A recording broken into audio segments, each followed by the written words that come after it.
వారాహిదేవి అసలెవరు? ఎలా ఉద్భవించారు? వారాహిదేవి గురించి పురాణాల్లో ఎక్కడెక్కడున్నాయి? వారాహిదేవి ఆయుధాలేమిటి? వాటి విశిష్టత ఏమిటి? వారాహి అమ్మవారు ఎందుకంత పవర్ఫుల్? ఎందుకని వారాహిదేవిని రాత్రిపూటే పూజించాలి? ఎంతో ప్రసిద్ధి చెందిన వారాహిదేవి ఆలయాలు ఇండియాలో ఎక్కడెక్కడున్నాయి? మొత్తం అన్ని విషయాలు ఒక్కొక్కటిగా కంప్లీట్గా ఈ వీడియోలో తెలుసుకుందాం.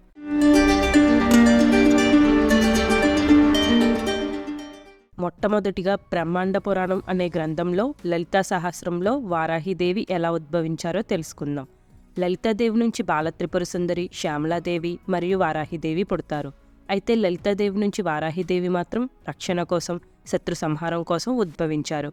ఒకరోజు లలితాదేవి బండాసురుడు అనే రాక్షసుడితో యుద్ధానికి వెళ్తూ వారాహిదేవికి తన కనుబొమ్మల మధ్యలోంచి నాగలిని, రోకలిని తీసి ఇచ్చి సైన్యాధిపతిగా నియమిస్తారు. లలితాదేవికి వారాహిదేవి సైన్యాధిపతి. లలితాదేవి యొక్క ఎన్నో యుద్ధాలలో వారాహిదేవి సైన్యాన్ని నడిపిస్తూ రాక్షస సంహారం చేశారు. కొంతకాలం గడిచాక హిరణ్యక్షుడు అనే రాక్షసుడు ఉండేవాడు. అతడు వారాహి అమ్మవారి అనుగ్రహం కోసం తపస్సు చేస్తాడు. దీంతో వారాహి అమ్మవారు ప్రత్యక్షమై ఏం వరం కావాలి అని అడుగుతారు. చావులేని వరం కావాలి అని అడుగుతాడు హిరణ్యక్షుడు. వారాహి అమ్మవారు కుదరదని చెప్తారు. అయితే నువ్వు తప్ప వేరెవ్వరూ నన్ను చంపలేని వరం కావాలి అని అడుగుతాడు. వారాహిదేవి సరే అంటారు. వెంటనే హిరణ్యక్షుడు, నేను నీ భక్తుణ్ణి కాబట్టి నువ్వు కూడా నన్ను చంపకూడదు అని అంటాడు. దానికి కూడా వారాహిదేవి సరే అంటారు. తర్వాత హిరణ్యక్షుడు వారాహిదేవి ఇచ్చిన వరాన్ని అండగా చూసుకుని సమస్త జీవరాశులను హింసించేవాడు. ఒకరోజు గర్వంతో భూమిని చాపలా చుట్టేసి సముద్రంలో ముంచేస్తాడు. అప్పుడు హిరణ్యక్షుణ్ణి అంతం చేయడానికి విష్ణువు వరాహ అవతారంలో ఉద్భవిస్తారు. అయితే హిరణ్యక్షుడికి ఉన్న వరం ప్రకారం వారాహిదేవి తప్ప ఎవరూ చంపకూడదు, తాను కూడా స్వయంగా చంపకూడదు. కాబట్టి వరాహస్వామిలోకి వారాహిదేవి తన స్త్రీతత్వాన్ని పంపించి హిరణ్యక్షుణ్ణి వధిస్తారు. తర్వాత దేవీ మహత్యంలో వారాహిదేవి గురించి తెలుసుకుందాం. శుంభుడు, నిశుంభుడు అనే రాక్షసులను వధించడం కోసం దేవుళ్ళు సప్తమాతృకలను సృష్టించారు. అంటే వారి 7 స్త్రీ ప్రతిరూప శక్తులు. అలా బ్రహ్మ నుంచి బ్రాహ్మిణి, శివుడి నుంచి శివాని, విష్ణువు నుంచి వైష్ణవి, కుమారస్వామి నుంచి కౌమారి, ఇంద్రాణి మరియు చాముండి, అలా వరాహస్వామి నుండి వారాహి పుడతారు. వారాహిదేవి వరాహ రూపంలో చేతిలో చక్రం, ఖడ్గంతో ఉంటారు. అందుకే వారాహిదేవిని సప్తమాతృకలలో ఒకరిగా కొలుస్తాం.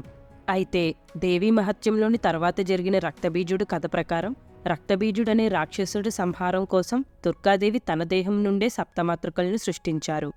ఈ కథ గురించి తెలుసుకుందాం. ఒకప్పుడు రక్తబీజుడనే రాక్షసుడు ప్రజలను, దేవతలను బాగా హింసించేవాడు. రక్తబీజుడికి ఒక వరం ఉంది. అదేంటంటే అతని శరీరం నుండి ఒక్క చుక్క రక్తం నేల మీద పడిన 1000 రెట్ల శక్తితో రక్తబీజుళ్ళు పుట్టుకొస్తూ ఉంటారు. అయితే రక్తబీజుణ్ణి అంతం చేయటం కోసం దుర్గాదేవి చండికా రూపంలో రక్తబీజుడితో యుద్ధం చేస్తుంటే అతని రక్తం పడిన ప్రతి చోటు నుండి వేలలో రక్తబీజుళ్ళు పుట్టుకొస్తూ ఉంటారు. అప్పుడు అమ్మవారు వాళ్ళని చంపడానికి తన దేహం నుండి సప్తమాతృకలను సృష్టిస్తారు. అలా చండికా వెన్నుభాగం నుండి పుడతారు వారాహిదేవి అమ్మవారు. ఈమె గేదెను వాహనంగా చేసుకుని కేవలం తన దంతాలతో రాక్షస సంహారం చేస్తారు. తర్వాత చండిక సప్తమాతృకలను తన దేహంలో ఇముడ్చుకుని రక్తబీజుణ్ణి చంపి అతని రక్తం కింద పడకుండా తాగేస్తారు. అలా రక్తబీజుడు కథ ముగుస్తుంది. తర్వాత మత్స్యపురాణంలో వారాహిదేవి గురించి తెలుసుకుందాం. శివుడి చెమటబొట్టు నుంచి పుడతాడు అంధకాసురుడు అనే రాక్షసుడు. అంధకాసురుణ్ణి చంపడానికి శివుడు సప్తమాతృకల సహాయాన్ని కోరుకుంటారు. వారి సహాయంతో అంధకాసురుణ్ణి వధిస్తారు. ఇందులో కూడా వారాహిదేవి శత్రు సంహారం చేసి శివుడికి సహాయం చేస్తారు. తరువాత వారాహిదేవి భర్త ఎవరో తెలుసుకుందాం. అంతకంటే ముందు నా ఛానల్ ఇంకా సబ్స్క్రైబ్ చేసుకోలేని వాళ్ళుంటే సబ్స్క్రైబ్ చేసుకోండి. Thank you. ఇంకా కథలోకి వెళ్ళిపోదాం. వామన పురాణంలో శివుడు కాలభైరవ అవతారంలో ఉన్నప్పుడు శివుడి నుంచి అష్టభైరవులు ఉద్భవిస్తారు. అంటే 8 శివుడి ఉగ్రభైరవ రూపాలు. వీరిలో ఒకరైన ఉన్మత్త భైరవుడు అనే శివుడు మరో రూపమే వారాహి అమ్మవారి భర్తగా శాస్త్రం చెబుతుంది. తరువాత వారాహిదేవి ఆయుధాలు మరియు వాటి విశిష్టత తెలుసుకుందాం. వారాహిదేవి 8 చేతులలో శంఖం, చక్రం, నాగలి, దండ మరియు పాసం, అభయ మరియు వారాహి ముద్రతో ఉంటారు. అయితే ఆవిడ విశిష్టత ఏమిటంటే వారాహిదేవి ప్రథమ ఆయుధాలుగా నాగలి, రోకలి ఉంటాయి. వారాహిదేవి చేతిలో ఉన్న నాగలి వలన అన్నం ఉత్పత్తి అవుతుంది. ఇంకా రోకలి ఏమో ఆ అన్నాన్ని తయారు చేస్తుంది. అందుకే వారాహిదేవిని అన్నప్రదాయిని అని పిలుస్తారు. సర్వజీవకోటికి ఆవిడే అన్నోత్పత్తి చేస్తుంది. ఉదాహరణగా దేవతలకు యజ్ఞంలో ఆహుతి ఇవ్వాలన్న అన్నమే, పితృలకు పిండానికి అన్నమే. సమస్త జీవులకు జీవనాధారం కల్పిస్తుంది వారాహి అమ్మవారు. వారాహిదేవి ఎందుకంత పవర్ఫుల్లో తెలుసుకుందాం. వారాహిదేవికి అంగదేవతలు స్వప్నేశ్వరదేవి, ఉన్మత్త భైరవి. అందుకే వారాహిదేవి అనుగ్రహం ఉంటే రానున్న ఆపదలు కూడా కేవలం స్వప్నంలోనే తుడిచేస్తుంది అని చెప్తారు. ఇంకా తిరస్కృతాదేవి, కిరిపదాదేవి అనే శక్తులు వారాహి అమ్మవారు చుట్టూ 4 దిక్కులందు ఉంటారు.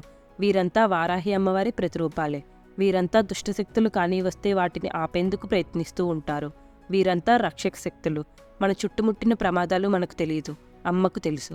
భక్తులకు ఎవరి నుంచి కానీ ఎటు నుంచి కానీ ఏ ప్రమాదం రాకుండా కాపాడే తల్లి వారాహిదేవి. అయితే ప్రతి మనిషిలోని వారాహి శక్తి నాభి ప్రాంతంలో ఉండి మణిపూర, స్వాదిష్టాన చక్రాలను ప్రభావితం చేస్తాయి. అందుకే మన ఇంద్రియాలకు అధినేత వారాహిదేవి. మనుషులలో జరిగే సంఘర్షణను తొలగించి మన ఇంద్రియాలను సైతం అదుపు చేసి విజయం వైపు తీసుకెళ్తారు వారాహిదేవి.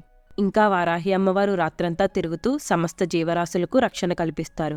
దుష్టశక్తులను, పీడలను క్షణకాలంలో అదుపు చేయగల శక్తి వారాహి అమ్మవారిది. అందుకే వారాహి అమ్మవారు అంత పవర్ఫుల్. తర్వాత వారాహిదేవిని రాత్రివేళలోనే ఎందుకు పూజించాలో తెలుసుకుందాం. మన సనాతన ధర్మంలో విష్ణుమూర్తిని పూజించడానికి ప్రాతకాలం మంచిదని, శివుణ్ణి పూజించడానికి సాయంకాలం ఉత్తమమని చెప్తారు. కొన్ని దేవతారాధనలు కొన్ని సమయాల్లో చేయటం వలన దానికి విశేషమైన ఫలితాలుంటాయి.